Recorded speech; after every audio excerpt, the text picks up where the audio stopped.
Assalamualaikum, ayo belajar bareng aku lagi di RNM Channel.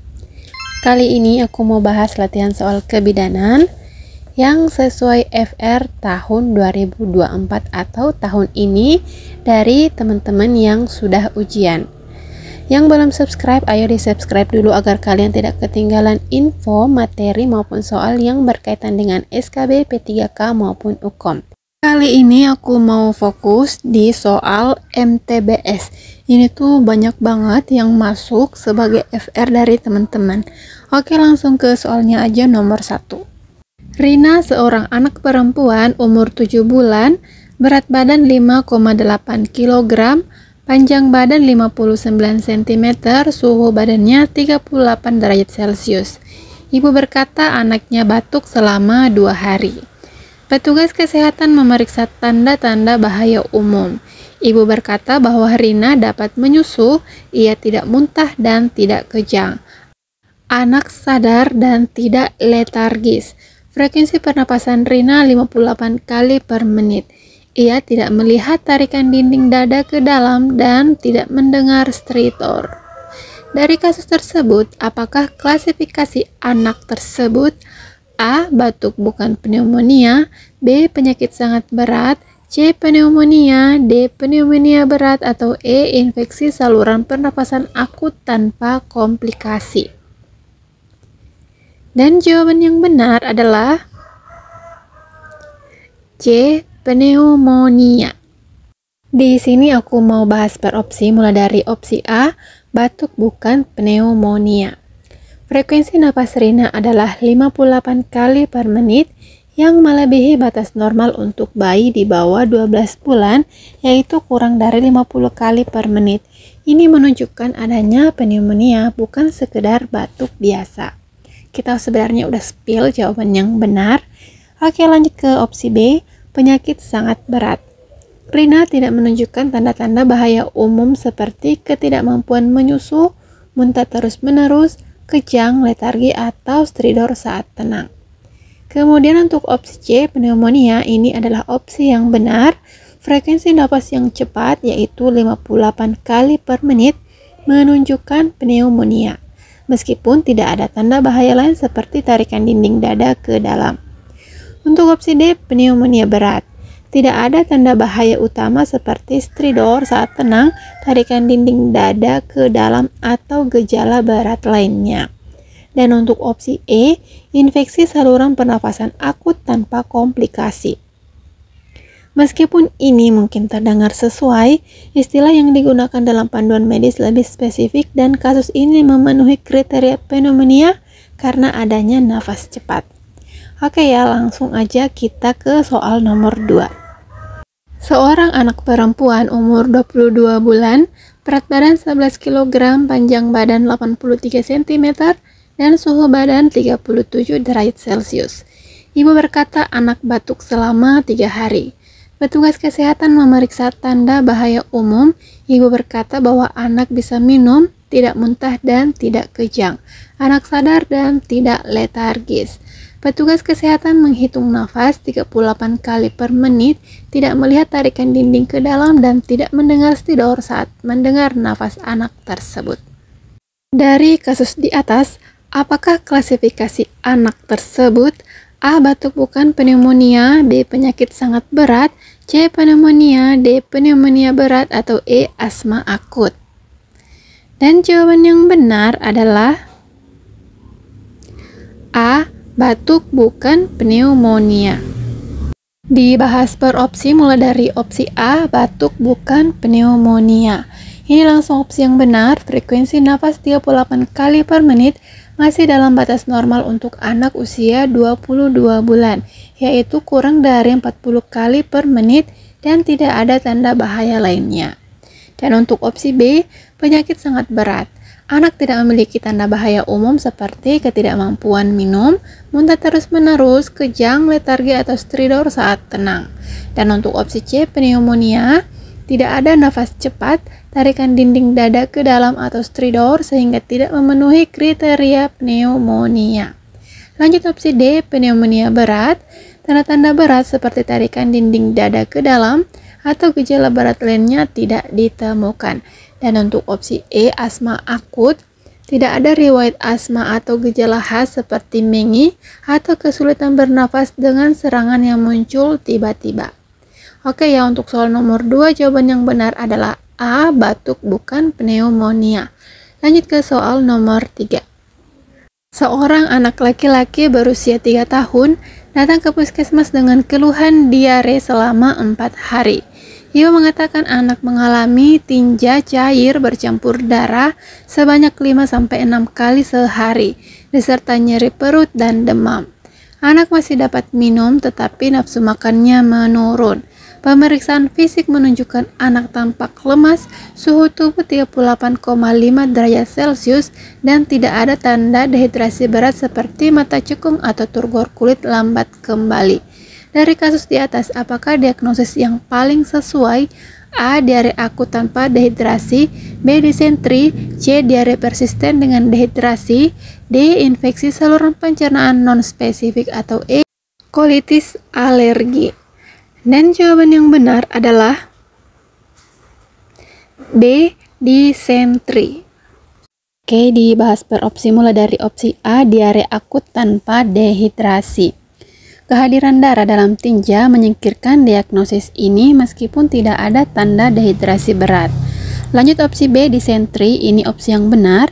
Tinja cair bercampur darah, nyeri perut, dan demam adalah tanda khas disentri yang sering disebabkan oleh infeksi bakteri seperti Shigella. Lanjut opsi C, diare persisten dengan dehidrasi.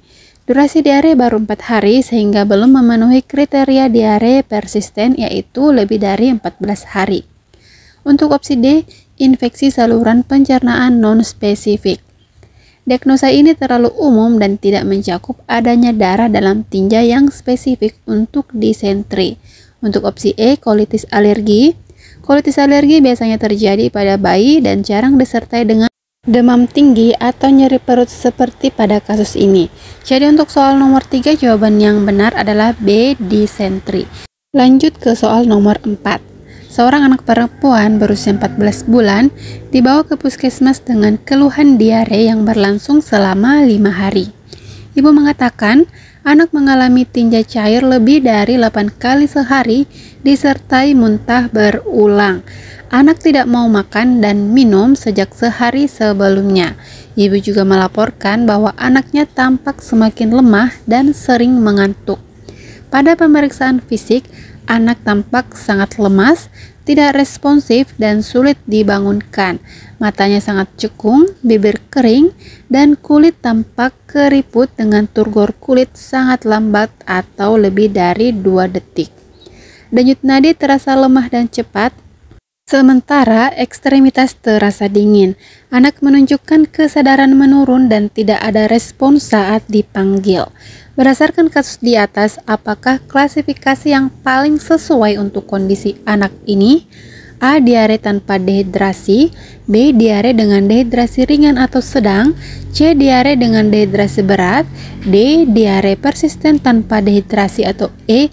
Infeksi saluran pencernaan non-spesifik. Dan jawaban yang benar adalah C. Diare dengan dehidrasi berat.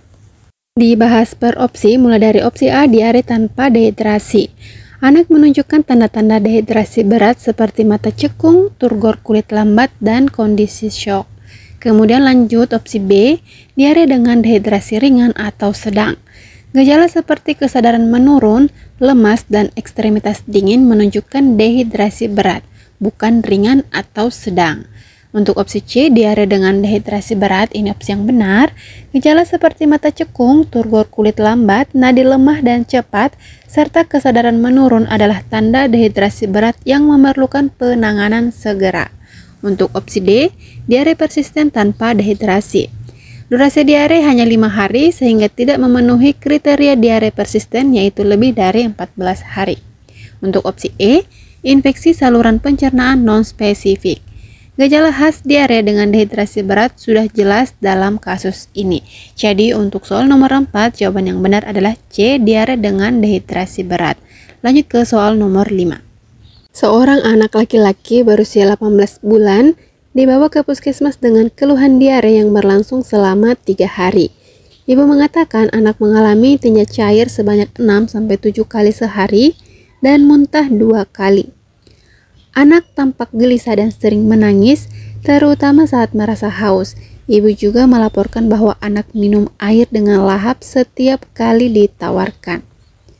Pada pemeriksaan fisik, mata anak tampak cekung, bibirnya agak kering, dan saat dilakukan cubitan kulit di perut, kulit kembali ke posisi semula dengan lambat atau 1-2 detik. Denyut nadi masih terasa normal dan anak tetap aktif meskipun rewel. Tidak ada tanda-tanda kesadaran menurun atau ekstremitas dingin. Berdasarkan kasus di atas, apakah klasifikasi yang paling sesuai untuk kondisi anak ini? A. Diare tanpa dehidrasi.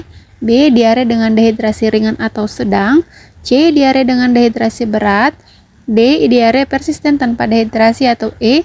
Infeksi saluran pencernaan non-spesifik. Dan jawaban yang benar adalah B. Diare dengan dehidrasi ringan atau sedang. Dibahas mulai dari opsi A, diare tanpa dehidrasi. Anak menunjukkan tanda-tanda dehidrasi seperti mata cekung, haus, dan cubitan kulit lambat kembali. Untuk opsi B, diare dengan dehidrasi ringan atau sedang. Nah, ini adalah opsi yang benar. Gejala seperti gelisah, mata cekung, haus berat, dan turgor kulit lambat merupakan tanda khas dehidrasi ringan hingga sedang. Untuk opsi C, diare dengan dehidrasi berat. Nah, ini masih salah karena anak masih aktif, minum dengan lahap, dan tidak ada tanda-tanda kesadaran menurun atau ekstremitas dingin, sehingga tidak memenuhi kriteria dehidrasi berat. Untuk opsi D, diare persisten tanpa dehidrasi. Durasi diare hanya 3 hari sehingga tidak memenuhi kriteria diare persisten atau yang lebih dari 14 hari. Untuk opsi E, infeksi saluran pencernaan non-spesifik. Gejala khas dehidrasi akibat diare sudah jelas dalam kasus ini sehingga diagnosis lebih spesifik. Jadi untuk soal nomor 5 jawaban yang benar adalah B, diare dengan dehidrasi ringan atau sedang. Udah selesai pembahasan soal kita kali ini, semoga bermanfaat untuk teman-teman yang masih berjuang. Dan untuk teman-teman yang udah ujian dan hasilnya belum memuaskan, ayo tetap semangat, kita tetap belajar, tahun depan kita gas lagi. Untuk teman-teman yang tertarik dengan e-book dari RNM Channel, langsung chat aja di nomor yang tertera. Dan juga untuk teman-teman yang kesulitan untuk bergabung di grup diskusi kita, langsung chat aja ke nomor tersebut. Oke, sebagai penutup, seperti biasa aku mau bacain salah satu kata bijak.